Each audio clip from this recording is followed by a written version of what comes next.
There's a command module in orbit, and if I'm not on it in 74 hours, it goes back to Earth without me. Capiche? You want me to take you to your flying saucer? Look, kid, you're my only hope. Planet fuck you one.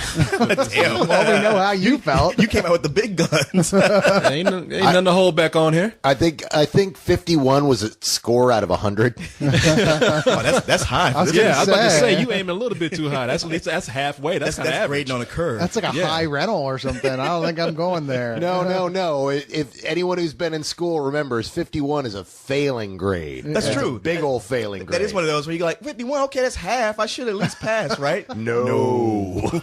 Yeah, man, I don't know. I mean, this is everything that I say is wrong with animated films these days. I mean, it has everything that we always complain about when we see it. It has the fart jokes. It has the pop culture references. Except here, none of this is done clever. It's almost, he just made a list of shit and just said, okay, repeat these things from every recent science fiction movie. Yeah, not even recent. Ones from way back that it's just not funny because it's already been done 50 times. I mean, do we really need to see the E.T. cross in front of the moon bit again? Again, yeah. Once Kevin Smith has done it, it's done. Yeah. Well, this is another one of those movies where it's like, what audience is this for? Because it's clearly written on a level of like small children, yet it's got references so old that I was a kid when these came out. Yeah, and not only that, but we've talked about the fart jokes. There's also dick jokes in this thing. Yeah, and it's what's like up with that? Exactly. It's like, what the fuck? And it's the ones that we've heard before. Oh, that's where his antenna is. I mean, I've heard that in something before. That's a weird place for an antenna. That's in your porn collection, I think. Yeah, I think I heard a chick say that at my house before. Well, and the thing is, a joke like that is one that's so easily, especially in the context of this movie, could have been left out. Yeah. They could have easily have not said that joke, except for the fact they were like, guys, I don't know how we're going to get an hour and 20 minutes out of this unless we put that joke back in. The whole film feels like the laziest joke writing ever. I mean, it really does. It's like television monologue, late night show type humor. You're like, wow, this is so dumb. Someone had a half an hour to write some jokes, and this is what they came up with. Well, it's not like this isn't a clever idea. When I saw the trailer for it. Isn't a clever idea. No, it's not at all. No. When I saw the trailer for this, I was thinking, okay, I don't think this is going to be a great movie. But you know what? It's a story about a guy who goes to a planet where he's the alien. And that guy in this movie is Dwayne "The Rock" Johnson, who plays an astronaut, who goes to this planet where, I don't know if it feels like another dimension, where aliens, they speak English, they all live in what it looks like the 50s. It must be the planet what? Do they speak English on what? Clearly they do. Yeah. And these aliens, they're just cute caricatures of what looks like a cross between people and phlegm. So, but the problem is that in order for our astronaut to be the big menacing evil alien invader, this planet has to be the dumbest piece of shit planet in the universe, which is what it is. Everyone on this planet is incompetent. Yeah, it's a highly exaggerated version of our 50s, which first off makes no sense at all. I mean, they don't even try. There's a point that the astronaut and alien are both amazed that they speak each other's language. Nothing is ever made of this fact. That's like a lazy writer's tool. Yeah. When you have something that doesn't make sense, you have a character point it out, and the audience goes, "Oh, they're aware of it," and then you just kind of keep on going as if without an explanation. Well, I saw it as making sense simply because the main character looked a lot like Glenn Beck and he was surrounded by idiots. So it felt very familiar to me, as if I'd seen this show before. I mean, the thing is with this movie, there's some of these that come out, you could tell like they were inspired. They had an idea. And this one felt more like they had resources. It's like, hey, Dwayne Johnson will do a voice on an animated movie. We can get everything together. It's like, well, I got a studio I'm trying to start. All right, well, let's get it going. And we'll just get a script together on the fly. Yeah, no, and see, that's the problem with this movie, man. It's like there's not only do they have all these cliched lines, but they have all these stereotypical characters, which, given in any of these movies, we have them, and they're okay, and we've seen them where if they didn't have too much depth, at least they made them funny. But here, these characters, they're given these bad lines to say that they have no character at all. They're just tools. They're just devices that you just use to get from point A to point B. Yeah, and the plot's not even all that interesting in the first place, really. I mean, you've got a reversal of the classic Alien thing, the story we've seen so many times since 1980, which is the alien lands on the home planet, but he's actually friendly, befriends some kids, they hide him from the evil government, yada, yada. You see how it plays out, and you're like, okay, maybe there'd be some material to mine here, except it's all material that stopped being funny in about 1985. Yeah. And a lot of the jokes here, even inside of that, you're like, okay, well, they're taking all the obvious stuff, and every once in a while they try and do something, I don't even know, is it surreal? But just stuff that just doesn't even make sense. You're like, wait, what did that even mean, that joke that they did? Like the bit with the two guys who'd had their brains removed, who were suddenly talking all intelligent. You're like, wait, what the hell did that have to do with anything? Well, I got the joke. It just wasn't funny. Well, maybe that was it. It was just so startlingly unfunny, I couldn't figure out that it was a joke. Man, and all these references that they use, some of them are just out of place, like we mentioned, like Singing in the Rain comes out of nowhere. Oh, good For Lord. what reason? I mean, and then in the middle of all this 50s motif, they break up stuff which I thought might have been clever, but looking at the movie now, it's not. They reference aliens not once, but twice. Well, it's a running joke in the movie almost that the pets are like little pet, like aliens from Ridley Scott's Alien, you know? Yeah. At least there's one. Yeah, and it's not really funny. It's like, okay, that's lame. You've got an alien that pisses acid so you can have piss jokes to go along with the dick jokes and the poop jokes and the fart jokes. Yeah, and the other thing is, I mean, talking about running jokes, I mean, how many times can you keep up a catchphrase? It's kind of lame already now, and keep that going, which is the right stuff. You know, I keep saying that through the movie. I mean, at first it's a joke, then it becomes sort of like the inspirational Yeah, they write it speech in this into the movie. movie. Yeah. Oh, hey, you got the right stuff, man. You can do this. And it's like, Well, how many kids are even going to know what that's referring to? and how many adults are going to find it funny? You know? Yeah. So None. it's Zero. Yeah, it's a limbo joke. Well, that's why I said this movie, it can't decide who it's written for.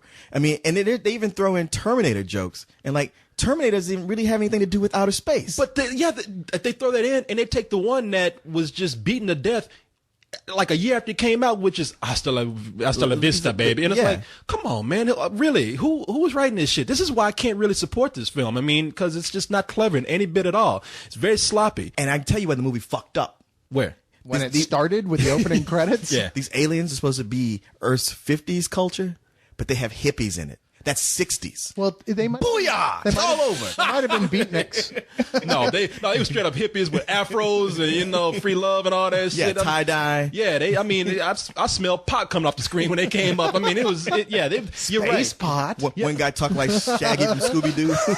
Space cake. And that's the problem with this movie with these kind of characters. These voice talents are just wasted. I mean, you got Jessica Biel, Justin Long, Gary Oldman, you know. Oh, which character was Gary Oldman? He was Hugo general. Weaving. Yeah. He was the one that's like, wait, it sounds like Hugo Weaving, except it doesn't actually sound like Hugo Weaving. And Jessica Biel's in this for no apparent reason. Like, any female could have done the job of her character. She has 12 lines, all of them saying, huh? What? Yeah. Well, that's what's funny. It's like you hired Jessica Biel because of her lips and her ass. And these guys hired her for her voice? Yeah, well, because everyone in this movie was talking out their ass. Well, I mean, same thing with The Rock. Really? You're going to hire Dwayne Johnson just for his voice? I mean, you hire him for his physical presence, you know? The guy's not known to be one of those top-tier voice talents. And then you make him just kind of like a medium-sized white dude in the movie. You know? So it's like, You always got to go to race, don't Yes, you? You I always do. got to go after They're the white ones guy. who did it first. yeah, shit. I mean, because The Rock sounds like he's reading a children's book as he does his lines. I mean, everything he says, hey, I sound surprised like this. Rover? Boy, am I glad to see you, Rover! Rover? He's a probe we sent to take pictures of your world. Hey, a planet full of aliens? And you send back pictures of rocks? Bad boy. Bad boy. Mom, don't come in. The alien! Wow! Can I get your autograph?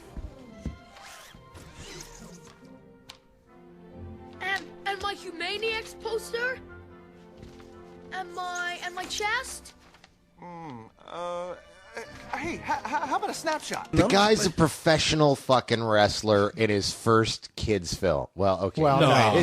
that's all he does now. Yeah. I feel kind of bad for him because it seemed like he really wanted to be a serious actor. And this is like, dude, this is your 5th time at bat, and this is not looking good right now. It's not looking good because this is the one of the 1-2 punch of this and the Tooth Fairy. Yeah. Oh, shit, that's right. That's He's coming gonna. up. Sorry, kids. It's gonna be a rough Christmas this year. I'm telling you, Vin Diesel is gonna FedEx him a copy of the pacifier. And go like, see, this is what did me in.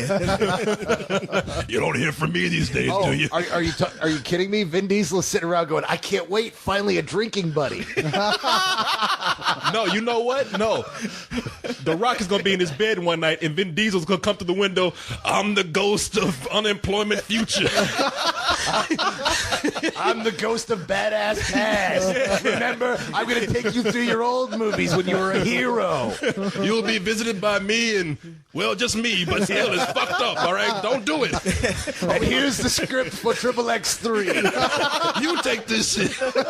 And run out real quick. I'll go get Ice Cube. No,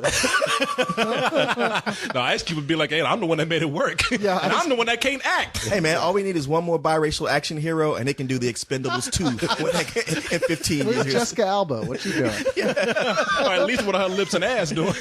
But no, it really is, it's sad, man. And the only thing that's making me kind of make an excuse for this movie, I remember telling you guys, I was like, there's a bunch of Mexican names or Spanish names at the end of this film.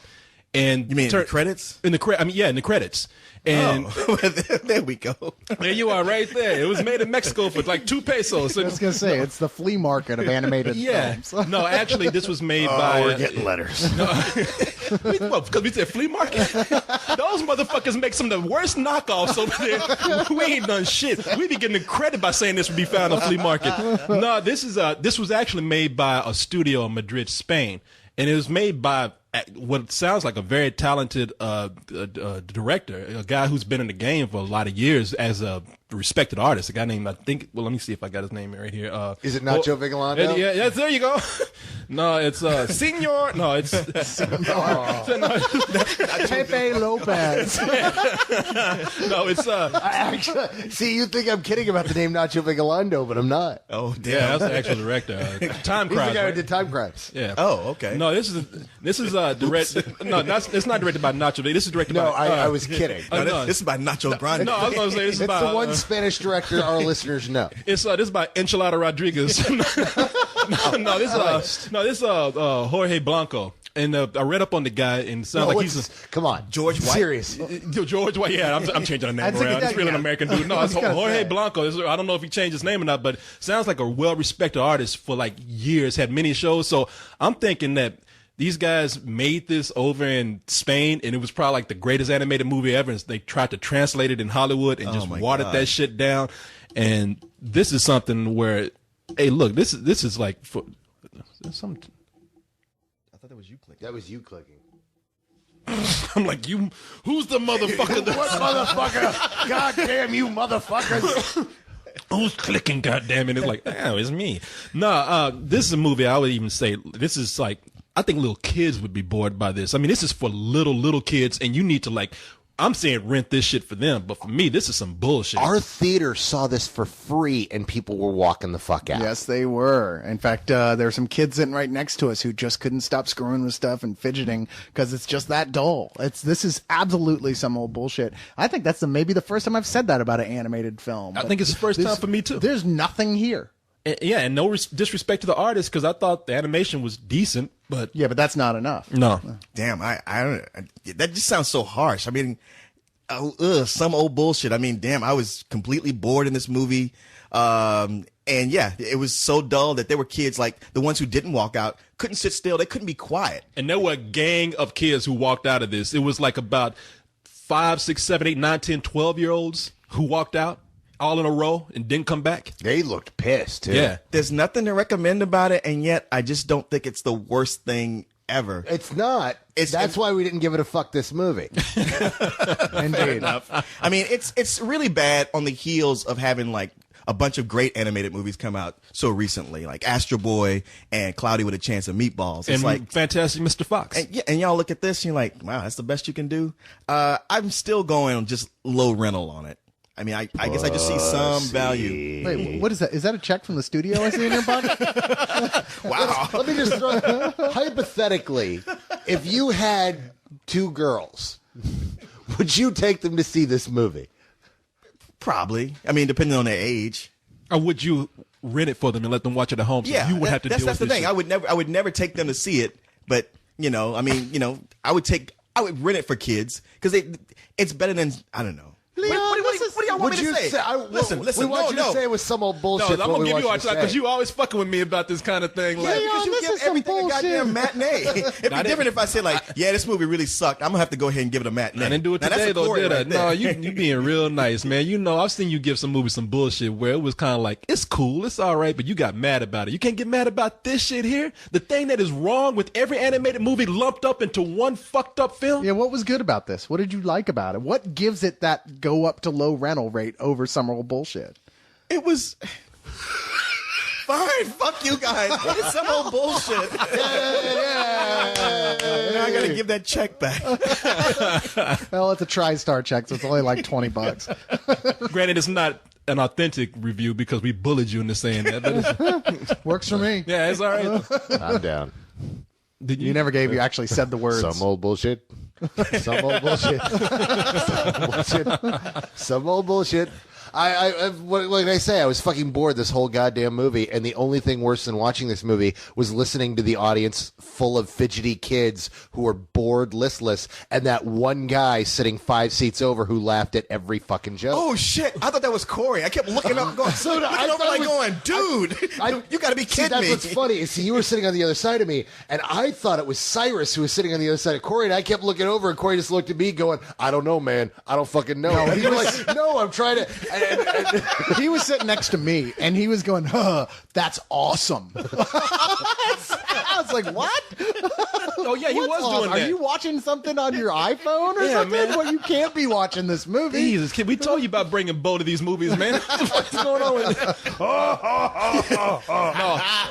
No, this theater was weird. I mean, this guy sitting next to you. Yeah. I mean, almost insulted that you said you thought that was me. Cause his laugh sounded similar to yours. Literally, the laugh sounded as if it was just on the other side of you. Because I literally thought it was Cyrus. I'm like, how the fuck is he laughing at this? This is not fucking funny. And I keep leaning over. And finally, about the 5th time, I leaned far enough over and saw that it's this guy sitting on the other side of you. And you had the same look as me. Like, what the fuck are you laughing at? That was my experience exactly. It was at the 5th time I leaned over to try to catch your face, and I saw it was the other guy laughing. I was like, I'm sitting there okay. Please be over soon. I know, and it was so funny because you look so pissed off, man. I felt bad for you because it's not like it was a little kid he was sitting next to. It was like some 18-year-old guy who was sitting with his top jaw hanging out, and he was tapping him. Apparently thought it was brilliant. How you knew your name? I don't know. Cyrus, this is awesome. Love this shit, Cyrus. They're gonna eat us for dinner! Aliens don't want to eat us. Aliens? They want to harvest our organs and enslave us in their minds.